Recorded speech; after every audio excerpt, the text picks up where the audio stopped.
Land of letters, latex and lakes അഥവാ 3 എല്ലുകളുടെ നാട്. സാധാരണക്കാരൻ്റെ കാമധേനു എന്നറിയപ്പെടുന്ന വെച്ചൂർ പശുക്കളുടെ നാട് കോട്ടയം ജില്ല. സാമൂഹിക സാമ്പത്തിക വിദ്യാഭ്യാസ രംഗങ്ങളിൽ ഏറെ പുരോഗതി കൈവരിച്ച കോട്ടയം ജില്ല അക്ഷരനഗരമെന്നും അറിയപ്പെടുന്നു.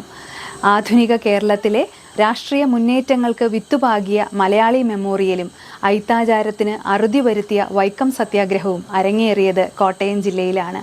കേരളത്തിലെ ഏറ്റവും വലിയ കായൽ വേമ്പനാട്ടുകായൽ ഈ ജില്ലയെ ജലസമൃദ്ധമാക്കുന്നു. എന്നാൽ കടൽ തീരമില്ലാത്ത ജില്ല കൂടിയാണിത്. ഇല്ലിക്കൽ കല്ല്, അരുവിക്കുഴി വെള്ളച്ചാട്ടം, പൂഞ്ഞാർ കൊട്ടാരം, ഇലവീഴ പൂഞ്ചിറ, കുമരകം എന്നിവ ജില്ലയിലെ പ്രധാന വിനോദസഞ്ചാര കേന്ദ്രങ്ങളാണ്. ഇന്ത്യയിലെ ആദ്യത്തെ സമ്പൂർണ്ണ സാക്ഷരതാ നഗരം കോട്ടയം ജില്ലയാണ്.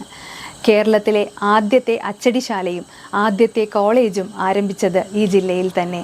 പുസ്തക പ്രസാധക രംഗത്ത് ഏറെ വിപ്ലവം സൃഷ്ടിക്കുകയും ഇന്ത്യയിൽ ആദ്യത്തെ ISO സർട്ടിഫിക്കേഷൻ ലഭിക്കുകയും ചെയ്ത DC ബുക്സിൻ്റെ ആസ്ഥാനവും കോട്ടയം ജില്ല തന്നെ. മലയാളത്തിലെ ഏറെ പഴക്കമേറിയ ദിനപത്രങ്ങൾ ദീപിക, മലയാള മനോരമ എന്നിവ പ്രസിദ്ധീകരിക്കുന്നതും കോട്ടയം ജില്ലയിൽ നിന്നാണ്.